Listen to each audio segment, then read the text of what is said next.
Audio Jungle.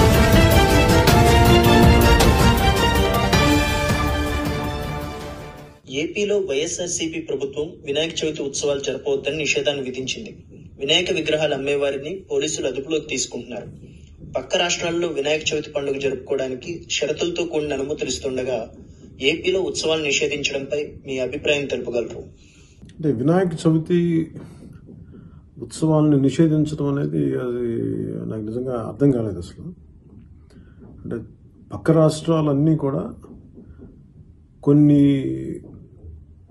నిబంధనలు అనుసరించి permissions ఇచ్చినాయి అందరికీ, ఇలా కొంచెం పరిమితిగా చేసుకోమని.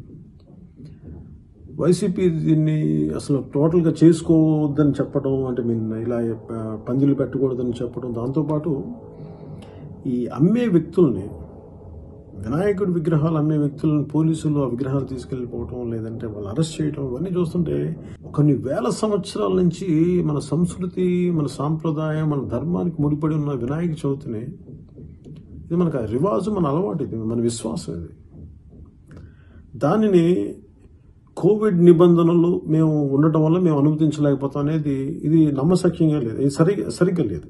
కోవిడ్ నిబంధనలు వినాయక చవితి ఒక్కదానికి అప్లై అవుతాయా? వీళ్ళ వైసీపీ ప్రజాప్రతినిధులు వారి పుట్టినరోజులకు కానీ, వారి పండగలకు కానీ, వారి పబ్బాలకు కానీ కోవిడ్ నిబంధనలు వర్తింపబడవు. అలాగే ప్రజలు ఏదన్నా నిరసన గళంకుదామని చెప్పి రోడ్ల మీదకి వస్తే అప్పుడు కోవిడ్ నిబంధనలు వర్తిస్తాయి.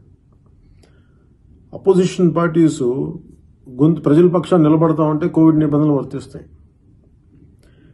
కానీ వైసీపీ కుటుంబ సభ్యుల సంస్మరణలకు మటుకు కోవిడ్ నిబంధనలు వర్తించవు. ప్రభుత్వం ఇచ్చే ఈ పథకాలకి కోవిడ్ నిబంధనలు వర్తించవు. అంటే వారు డిసైడ్ చేస్తారు దేనికి కోవిడ్ నిబంధనలు వర్తిస్తే, దేనికి కోవిడ్ నిబంధనలు వర్తించవని. భారతదేశంలో ఏ పని చేసినా, ఈ దేశంలో ఏ పని తలపెట్టినా ముందుగా నమస్కరించేది విఘ్నేశ్వరుడికి, గణపతికి. గణపతికి దండం పెట్టుకుని ఏ పని చేస్తాం. అలాంటి గణపతి పండుగని మీరు జరుపుకోవద్దని మీరు అంటున్నారంటే అది ఎలా అర్థం చేసుకోవాలి?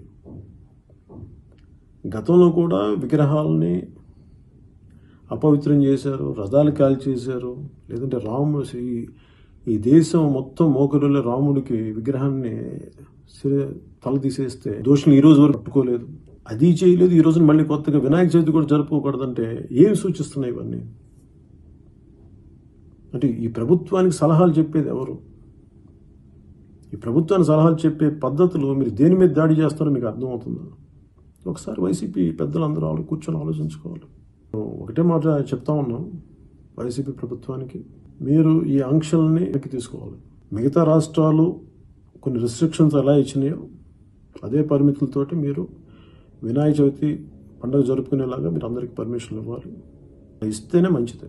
ఎందుకంటే ఇవన్నీ విశ్వాసాలకు సంబంధించినవి కాబట్టి దీనిని ఇంతకు మించి పెద్ద గొడవ చేయకుండా జరిగిన తప్పే జరిగిపోయింది సరిదిద్దుకొని మీరు వినాయక చవితిని పరిమితమైన మీరు మిగతా రాష్ట్రాలు ఎలా ఇచ్చినాయో అదేవిధంగా మీరు పర్మిషన్స్ ఇవ్వాలి, ఇచ్చి తీరాలి. మరి వేరే దారులు. ఏంటండి, వీడియో నచ్చిందా? అయితే ఓ లైక్ వేసుకోండి, లేదంటే ఓ కామెంట్ చేయండి. ఎప్పటికప్పుడు మా వీడియోస్ చూడాలంటే సబ్స్క్రైబ్ చేసుకోండి.